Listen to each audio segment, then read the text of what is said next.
are hearing from Helen. Helen Hector is the Strategy Director here at Forward Action. She oversees everything to do with strategy and innovation, and Helen is across all of our work with our partners. So everything that you will hear today has really been kind of gathered from a variety of causes, sizes of partners. So we're confident that there will be something here that will be useful for you. And just very briefly, for those of you who don't know who we are, we're not going to do a big presentation on Forward Action, don't worry. But just in case you don't know who we are a digital mobilization agency. We believe in the power of people. We believe that supporters can make a huge impact and can really help charities achieve their missions. And we work with them to make that happen through digital channels, of course.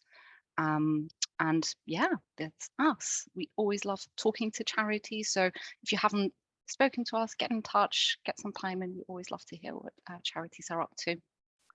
Right, so I think that is all. Thank you again very much for joining us, and I will hand over to Helen. Thanks, Stella. Hi, everyone. Good morning. Hope you're having a good morning so far. So this is, yeah, we've got our webinar this morning, just so you know what's coming up. We've got a bit of background, and we're gonna share our 4 top tactics with you, a bit of kind of best practice about what to have in place before, if you want to get started on testing any of these things, and hopefully lots of time for Q&A. So I'm hoping this will be about 40 minutes of me talking, which I know is far too much, but hopefully lots of time at the end for some discussion. We've got a couple of polls thrown in, so we can hear from you as well, and obviously like put stuff in the Q&A as we go, and we'll come to it at the end. So let's jump in. So the background. So yeah, so I think everyone who's here will probably know that fundraising is really hard right now. And I think it was probably back in around autumn last year at Forward Action, things really started to hit with the cost of living crisis. We put our heads together and thought, what kind of new tactics can we start testing that are specific to the cost of living crisis, that are going to help with digital fundraising. So our goals were obviously to push new ideas and messaging and test it and see if we could find anything that worked, with the aim of obviously boosting those results for our partners that we work with on fundraising. And something that's really critical to the Forward Action ethos is to be able to share that learning more widely with the sector as well. And we just want to be able to run really resilient fundraising programs that we're confident are bringing in as much as we possibly can in this really tough time. So we tested lots of things, not all of them worked, but 4 of them did really well. So they're the 4 that we're going to share with you today. And obviously we're still testing things all the time. The cost of living crisis isn't going away. So yeah, there may well be a part 2 when we get some more learnings. So a few things to bear in mind before we get started. This isn't a magic wand. These are hopefully helpful tips and tactics, but you know, it is really tough right now. Lots of our partners are having to like scale back their fundraising targets and change their strategies quite drastically. So it will help, but it won't fix everything, I'm afraid. Otherwise we'd be charging you lots more. So yeah, but the 4 tests that we are sharing are based on real tests that we've run with real partners, multiple partners. So we've tested it in more than one place and had the same result. And the data is all statistically significant that we're sharing with you. Hopefully you can take some of these ideas away and implement them. And as always, we'd recommend starting really small if you want to do that, and always A/B test anything new against your current best performing fundraising variant, and look at the data really carefully before you kind of decide to scale up or invest in a particular tactic. And then the final thing to say is, yeah, we're sharing some examples today from real charities, and we're incredibly grateful that we work with so many brilliant partners who are open to testing new things and running with our ideas. Often they have the ideas themselves and bring them to us and we test them together. And they've all obviously agreed to share their learnings with the wider sector. So thank you so much to all the partners that agreed to share what they've learned. Okay, let's jump in. Oh, we're going to do a poll. So quick question, 20 seconds. Have you referenced the cost of living crisis in your fundraising? We've got yes, loads, yes, once or twice, or no, not yet.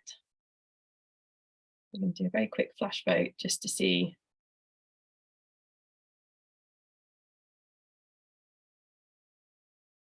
Stella, are you in control of the poll? I am looking at it right now.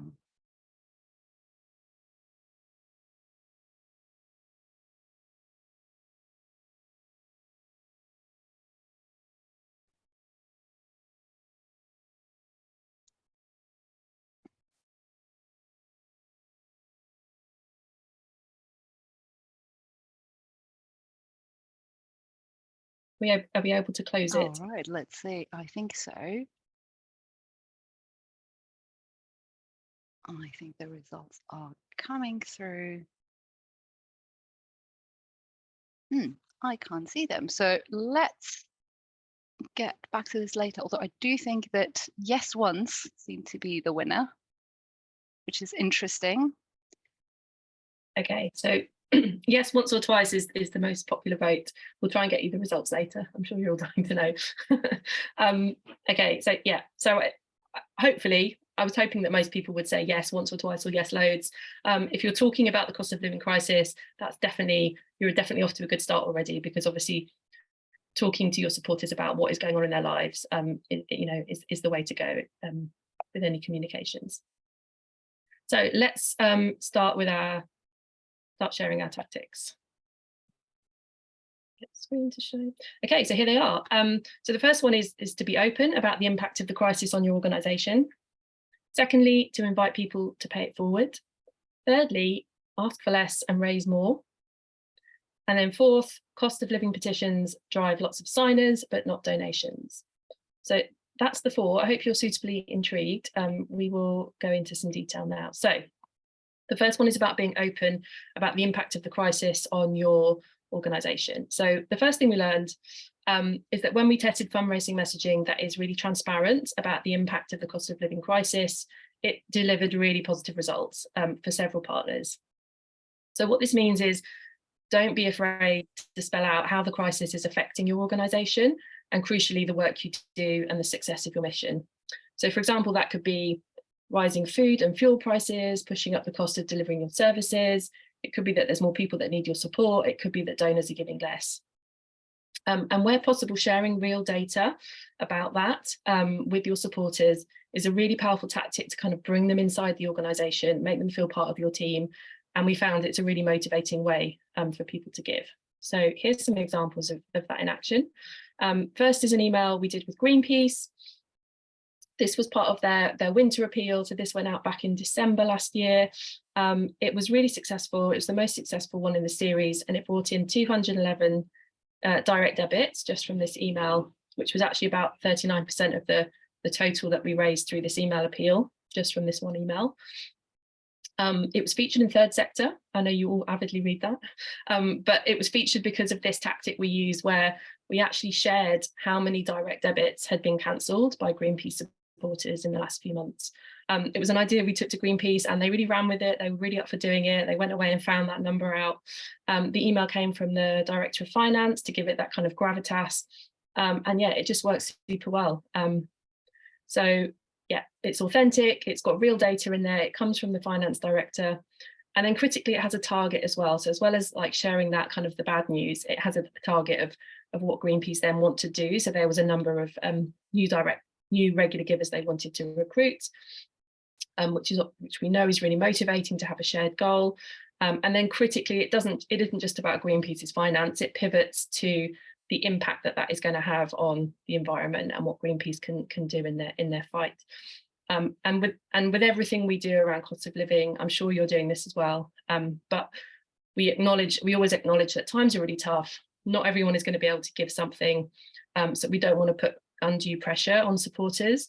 But the message is, if you can give, then now is a really, really great time to do it, because we really need your support. Another example of this tactic is with Refuge. Again, this was a Christmas appeal. So this went out, I think, in early December as well. It was the best performing email of their Christmas series. It raised 11p per recipient. So I'm sure you'll all have your own benchmarks for email fundraising. We think a kind of a good income per recipient is around 5p. If you're sending to a very large kind of full list send, that is. So this performed super well. It brought in 62% more cash donations than the average email in this series. Again, it uses a very similar tactic. So it combines a description of the strain that the cost of living crisis is putting on the organisation, but it also links that to a really emotive explanation of how it's also making life really tough for women who are experiencing domestic abuse. So this dual narrative was a really powerful way to show the impact of the crisis, and it really motivated people to give. Again, there's a kind of target that Refuge were working towards, this really big £1 million fundraising target. And yeah, so this was another example of it doing really well. And then we've got a third example for you, also with email. This is with our partner Care for Calais. This is actually an A/B test. So you can see here there are 2 emails. We sent half to 50%. We sent 1 to 50% of the list. And the test we were running here was all about the frame. So one of them uses the cost of living crisis as the frame of the email. It talks about a drop in income that the charity is experiencing. The other one is very different. It talks about the Rwanda policy. So it's a much more political email. And the cost of living variant saw a 71% increase in clicks to donate, which is a really, really strong result. So yeah, so that's 3 examples of how you might want to use that tactic. Our top tips, if you're going to try it, are think about the sender. So who's a really strong person for this to come from that feels authentic? Could be your chief executive, could be someone from your finance team, or even someone on the front line of your work. Get that insider data. I know it's not as easy just to say that and get it, but if you can and feel able to share that data, I think it's a really powerful piece of that puzzle. Obviously, bring everything back to your wider cause. It's not just about your organisation and the money you're raising. It's about what that then means for people and planet. Always use emotive language, and yeah, always acknowledge that not everyone is going to be in a position to give. Helen, before you continue, people are saying that the slides are a bit blurry. I wonder if there's anything we can do to fix that. Oh no. And please don't worry, as I said earlier, we will be sharing the recording afterwards, and if people are struggling with the slides, we can share those as well. Is that better? Tell us yay or nay. Good. Excellent. Is that better? Yes, thank you so much. Okay, sorry. I just made my window really small so I could see other things, but I had no idea that would affect the business. There we go. I've learned something. Sorry about that. Hopefully that's better. I'm glad I could fix it. Okay, are we good? Do we want to go back to the poll, Stella, or? I think we're good. Let's just keep going, and if people have questions, we can always go back to things later in the Q&A. Okay, great. Okay, so that was our first tactic. The second one is about inviting people to pay it forward. So we had this idea that obviously not everyone is going to be in a position to give, but obviously there are people who are. And so what if we asked those people if they were willing to kind of pay it forward and give a bit more to make up for the people that weren't able to give at this time. So we tested this in a few different ways along the supporter journey and with different audiences. And this is where we found that the results were a bit nuanced. So it didn't work in every situation where we tested it. But what we found that the kind of common theme was it worked really well with existing supporters that are already kind of bought into your mission, subscribed to your email list, and kind of committed to supporting you. It didn't work so well at the point of recruitment. So for colder people, no, they were not interested in in paying it forward. So that's an important nuance, but we'll give you some examples of that in action. So this is with Dignity in Dying, one of our very long-term partners. We tested this tactic.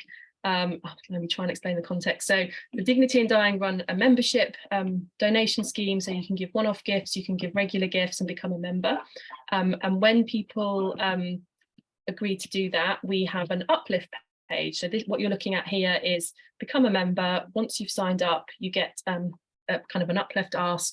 And we've had this running for a long time. You can see the control. It just asks, would you like to give a bit more? And then the new variant we introduced was the same ask, but we just used that framing to talk about the cost of living crisis and said, could you donate on behalf of someone being priced out of the fight?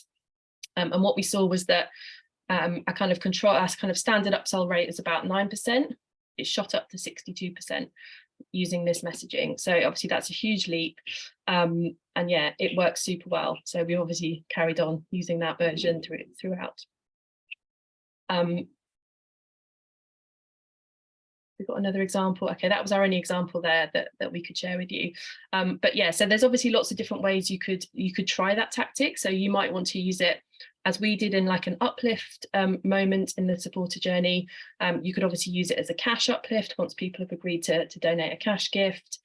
You might want to do it, at the point of sign up. We know that didn't work. But yeah, further along within emails, for example, as well.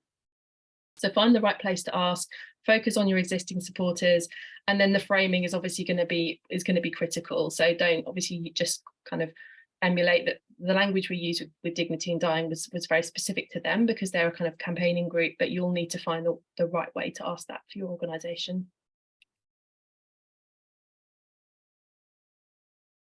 Okay, so our third tactic is ask for less and raise more, which probably sounds a bit confusing. I don't know if anyone has been trying this themselves. I imagine it's an idea that's occurred to lots of people, but it was simply the idea that obviously people have less to give. So we wanted to try lowering the prompts or the amounts of money that we ask people to give. We know that if we did that, we will probably get more donations or more people giving, but what we weren't sure is that whether the offset in the volume would actually lead to more income coming in if enough people agreed to give, even if it was a smaller amount. I hope that makes sense. So yeah, what we saw is that not every case, but in quite a lot of cases, we were able to raise more money using this tactic than using the kind of standard donation prompts that we were using before. And then a critical kind of extra in this was where we saw the biggest returns is by building in extra upsells along the way. So not just doing that one ask, but then making sure you've got the upsells, because that's often where the difference was really marked. So I'll try and explain that using an example so that's a bit clearer. So again, going back to the same Greenpeace email actually that we saw earlier, so there's a data table here, so I hope you can get your head around this first thing in the morning. So with Greenpeace, we in the email we kind of had our standard buttons which prompt people to give different amounts. And Greenpeace have a kind of standard set of buttons that we tested and that perform really well. So what we did is we did 3 variants of that email. We kept the regular prompts as they were. So these buttons were £5, £8, £15 as a regular gift. We introduced some lower prompts as well into one email and some higher prompts as well. And what you can see is that the email that had the lower prompts, unsurprisingly, gave us 42% more people signing up to be a regular giver, which is what we would expect to see. Unsurprisingly as well, the average gift was the lowest across all 3 emails. But what's interesting is that when you look at those 2 things together, the increase in volume offset the average gift, and we ended up with 23% more income from that email that had the lower prompts, because we just had so many more people signing up. The other kind of benefit that we hadn't anticipated is that obviously you then have more donors, so it reduces the risk of attrition because you've got more people giving smaller gifts.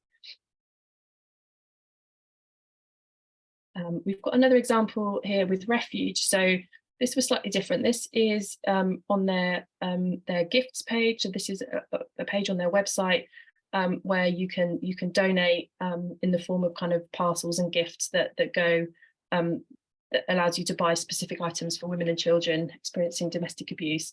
So this was running around Christmas time. Again, we've done lots of testing in the past on the amounts that we kind of price these parcels at. And on the standard page, they kind of started at £13 for our lowest parcel, and they kind of go up to some high value gifts. And what we did is we ran an A/B test. So we built another page exactly the same, but on this one we had a parcel that was £5. So you could start at a much lower kind of price point. And we drove traffic equally to both pages. yeah, and what we saw with the variant, with the lower price point, again, a higher donate rate, 21% of people who landed on that page donated, compared to 15% with the standard prompts.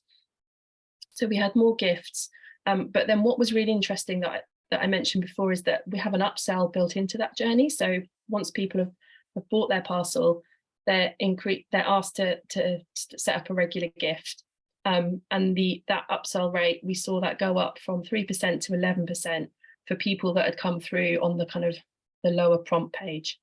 So that added to the kind of increase in donations, meant that version raised a lot more money for them. I realise this is all a bit in the weeds, so I'm hoping that you're following all of this. We can do questions at the end as well. So our top tips for using your lower donate prompts. Yeah, start with just adding one prompt amount below your current lowest price point. And obviously you're aiming for a big enough increase that increase in volume offsets the average gift. So you might need to experiment a bit with what the right kind of numbers are. And then where you can, build in upsells for regular giving or other products that will help boost your income, because people who are giving a lower amount seem to be more open to then going on to do something else as well. Okay, we're on to the final tactic, which is around our petitions and what we found about running petitions that use the cost of living crisis framing.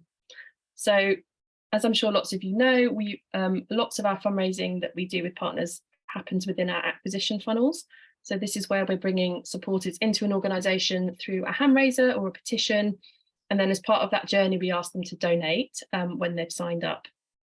That's because that's when engagement is highest, and we've seen it just works super well.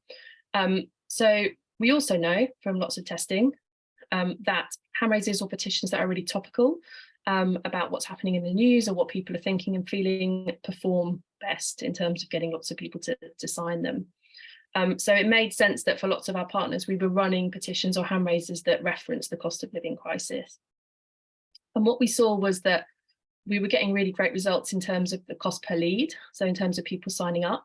But when we looked at that funnel, the number of people then going on to donate was low, and it was like obviously low compared to some other ones. It makes sense when you think about it. People that are being hit hard by the cost of living crisis might be more likely to sign a petition, but they're often going to be less likely to be able to donate. So here's a few examples of how this played out. First of all, with the Good Law Project, we were testing different hand raiser variants with them at the time. This was sort of autumn last year, I think. And both of these were performing pretty well on cost per lead, in fact, very well. You can see from the costs. So one was about the cost of living crisis, and we were getting cost per leads in at incredibly at 18p for a while there. And then we had another one which was about water pollution, and that cost per lead was at 27p. So both very low, working very well. But when we looked at the funnel, and these had identical journeys, by the way, so once you'd signed these, what you experienced was exactly the same. And we were asking people to set up a regular gift as a next step. The cost for that regular gift with that cost of living variant was, as you can see, £54 compared to just £24 for people who were signing the water pollution hand raiser. So yeah, so that was a really stark difference. Obviously, it depends what your goal is. If you're trying to build your list, or you're trying to bring campaigners, activists into your organisation, you know, the lower framing is probably going to work for you if you're not too worried about converting to donors. But if fundraising is your goal, this is something to bear in mind. We have another example. Yes, we have another example with crisis. So a very similar situation. We were testing multiple hand raisers with different framings, see all about homelessness in the UK, but one of them used the kind of cost of living crisis as a hook. We're actually testing 3, I think, here. Yes, that's right. So the one that used cost of living crisis had the lowest cost per lead at just 55p.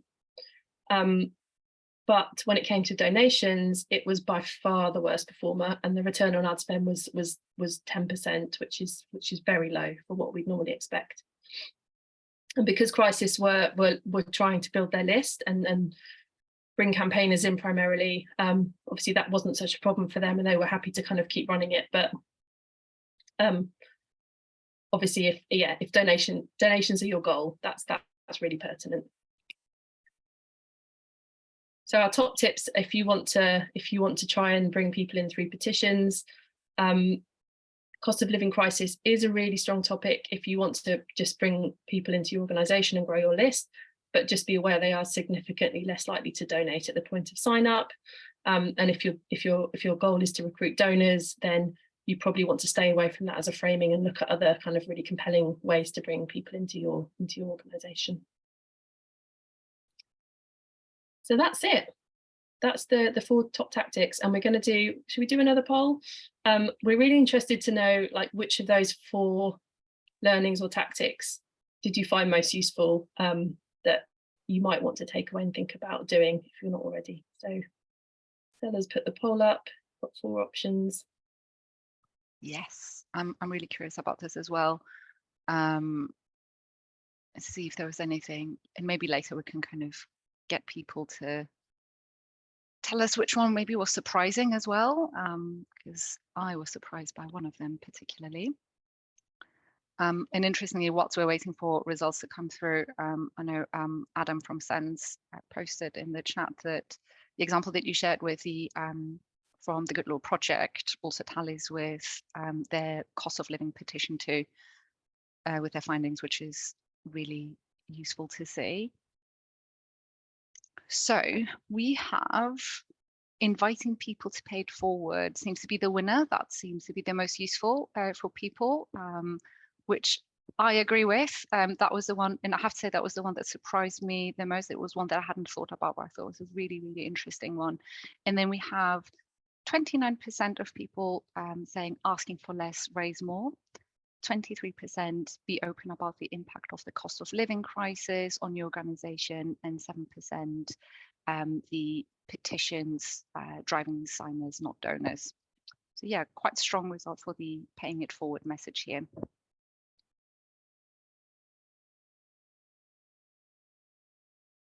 Great, thanks, Stella. Yes, well, I'm glad that hopefully they've been useful tactics. Some more general stuff before we just go on to the Q&A. We've got one more thing to show you. It wouldn't be a forward action webinar unless we did some digital mobilization best practice.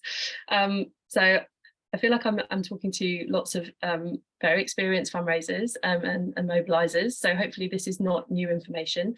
But I think we just need to mention that obviously the tactics we've run through a really good kind of test to run on top of your program, but you need to make sure you're getting the basics right before you kind of go on to start testing the more nuanced things. So just like a checklist to run through for best practices. First of all, make sure you're sending enough emails to start with. We always recommend around 1 email per week, and that's with only 1 call to action per email. Obviously not just fundraising, a whole host of things.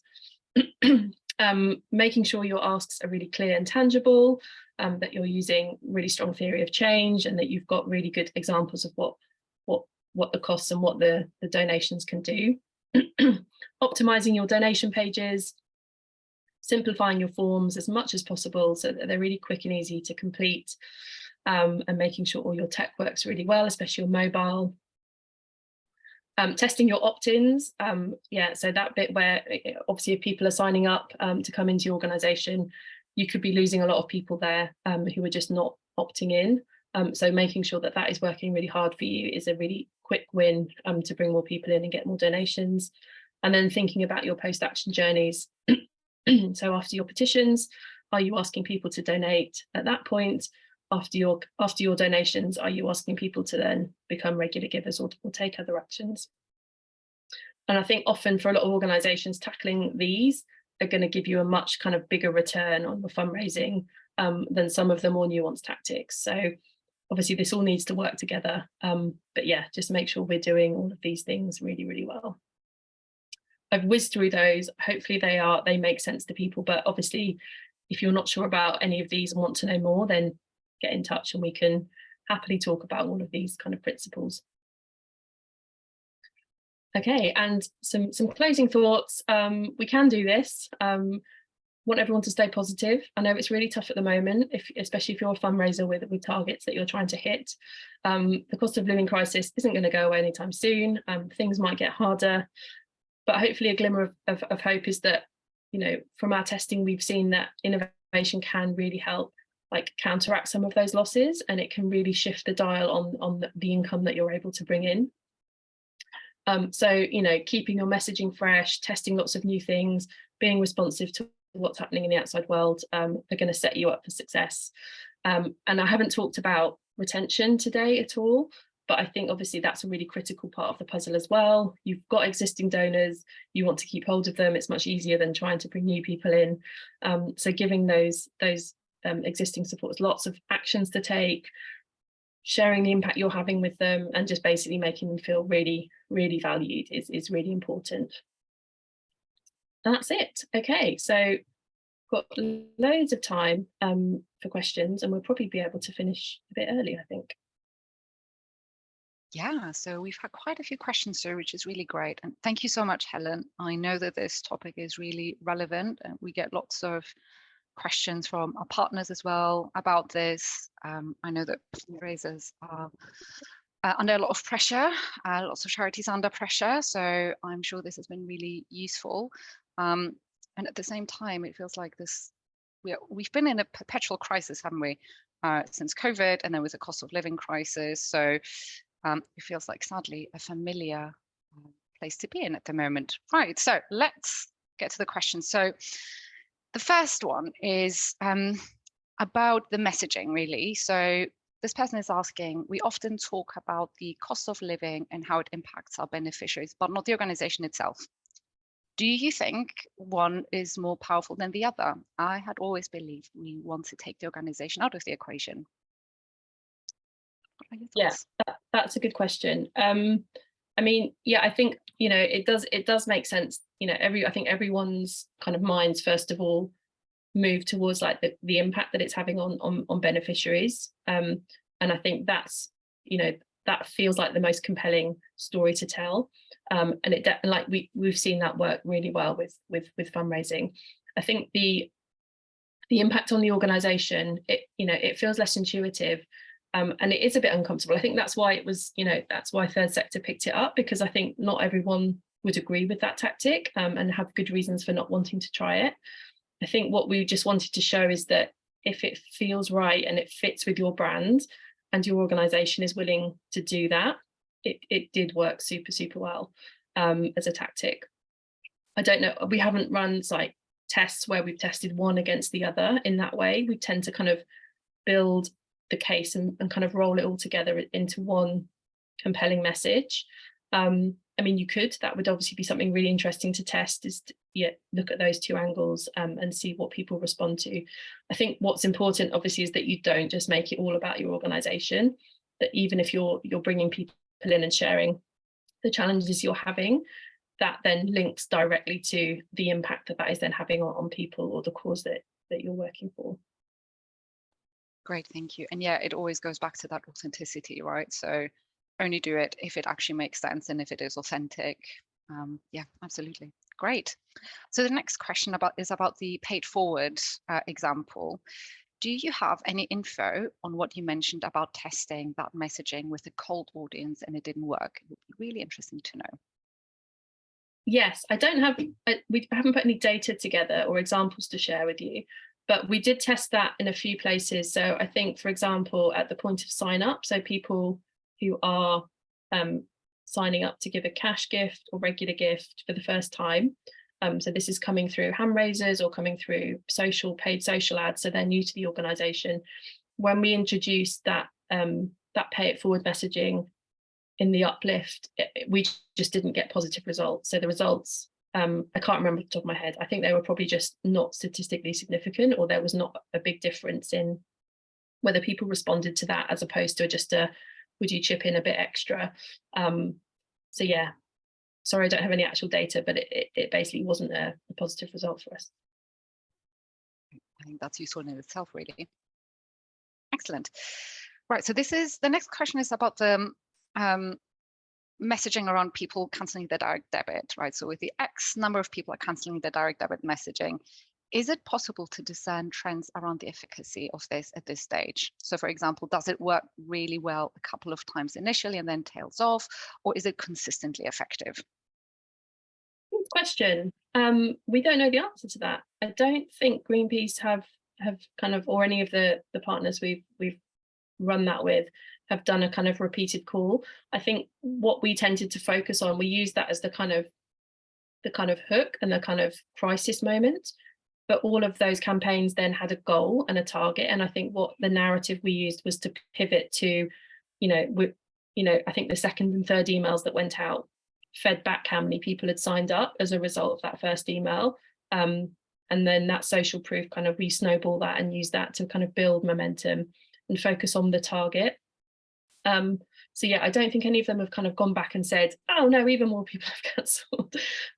But yeah, I think it does feel like something you can probably only do once, or like at least do it around like another crisis moment. So you probably need another reason for that to be happening. But no, it's a really interesting thing that we hadn't thought of. So yeah, I'm going to take that away and have a little think about that. Yeah, I'd like to know that too. We're getting really interesting questions.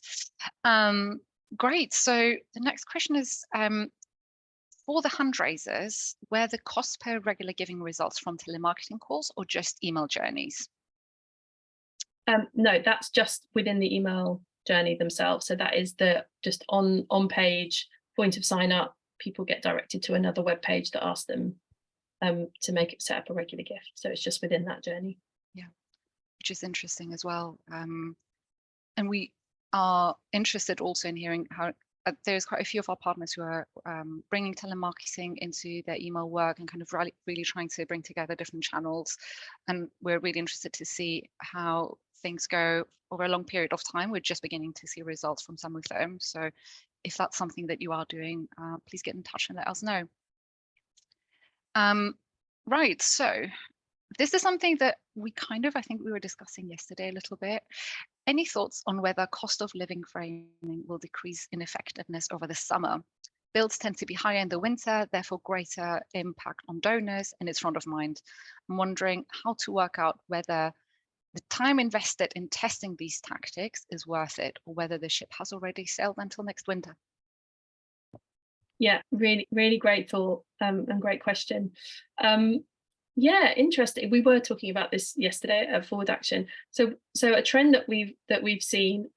So this is less around fundraising, but definitely in terms of acquisition. We've been looking at data sort of going back a year, and the costs of recruiting new subscribers has been much lower over the summer. We know obviously things do peak around December, because if you're using paid social to grow your list, then everything just heats up around Christmas and everyone's using it, so that cost per lead is higher. But it was significantly lower over the summer months. And we tend to see a bit of a lull then in terms of the work we're doing with partners. Understandably, people are on holiday, just in the kind of annual cycle of budgets and new projects starting up. We get a lot of people kicking off around September. So the people that were running acquisition through the summer were getting really brilliant results. I know, again, there might be a perception that everything sort of stops over summer, but I suppose our challenge would be to test that and consider, if you have got that flexibility, whether you want to run acquisition and fundraising throughout the summer, probably at a higher volume than you might be considering. Because as I say, we were getting our lowest cost per leads all year and still really great conversions in that funnel to donors as well. Whether that the cost of living, how that intersects with cost of living crisis, it feels logical, doesn't it, that it's going to be less on people's minds as kind of energy bills go down, and you haven't got the kind of the Christmas pressure as well. But yeah, I mean, who knows what's going to happen. I suppose our advice is just to like look at what is happening in the real world and think about how you can bring that into your communications and to your fundraising asks, because anything that people are thinking and feeling, seeing that reflected back, and how that translates and affects the causes you're working on, whether that's homelessness. You know, I know a lot of crisis and shelter do really great fundraising around like heat waves and how that affects people who might be living on the streets. I think there's always like an angle that you can use to kind of bring your cause to the front of people's minds. I think that's it, isn't it? It's about relevance and just being timely with everything. Yes, bills will go down over the summer, but we don't know how the cost of living crisis will keep playing out in people's lives, you know, shopping bills, holidays, you know, all sorts of things that are being impacted over the summer. So yeah, as long as it's relevant and timely, you know, keep doing it. And also, even if, you know, because this person said, maybe the ship has sailed until next winter, like that's also a good point. You know, any testing that you do now you can revive and kind of take learnings from and I guess build on in the winter as well. So summer is not very long, unfortunately, like we were discussing earlier. Great. And one last question that we're having here, I think this is a more general one. Do you find generally that initial emails usually lead to more subscriptions rather than donations, or is that cost of living specific? Yeah, that's from Hannah. Could you just clarify that? I'm just trying to translate that. Do you find that initial emails lead to more subscriptions? Do you mean initial emails in a fundraising appeal? Or do you mean like a welcome series? Initial emails in an appeal. Thanks, Hannah. Yes. Do you mean regular giving? Do you mean regular giving subscriptions? Just trying to make sure I answer the right question. Like our data led?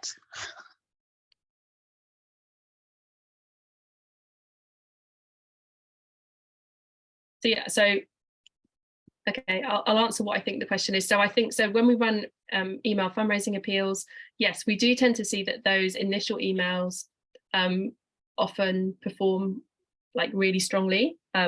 So the two examples I shared were also the first emails in a series. So yeah, we're very aware that there's a correlation there between, yes, it had some of our best cost of living tactics in, they were also like start of something. So we would expect to see like a bump in the conversions there. If that's the question, then yes, it's hard to untangle those things. But yes, I think if that answers your question. But obviously not every, I think what's different about the cost of living messaging is that we did also run other fundraising appeals where those first emails, if they took a different tactic, there wasn't such a marked difference in the first email delivering like 62% more or like 40% of the total. These were really like very big differences. Yeah, I think that addressed. But please email if not, and we'll give you a proper answer. Yeah, I think that addresses it, because Hannah said she's trying to understand if the examples that we shared were consistent with general findings. So I think kind of talking about that difference probably answers it. But yes, do get in touch, Hannah, if you want to discuss that more. Great. I think these are great. Thank you, Hannah. These are all our questions. If there's anything else posted in the chat now in the last couple of minutes, but if not, thank you so much everyone for joining today. Please get in touch if you have any more questions, anything that comes out after today, anything that sparks an idea that you might want to chat to us about, any questions you have. As I said at the beginning, we love chatting to people in the sector and just hearing what you are doing. And just keep going. Like Helen said at the beginning, we know it's really tough for fundraisers at the moment. There's lots of pressure, I'm sure, from your board, senior leadership. We are very aware, but there's some really amazing work happening. We're always very inspired by everything that you do, so please keep going. And you can contact us usual way, hello@forwardaction.uk, I think, and on Twitter, LinkedIn, wherever you want. Lovely to see you all, and have a great rest of your day. Bye.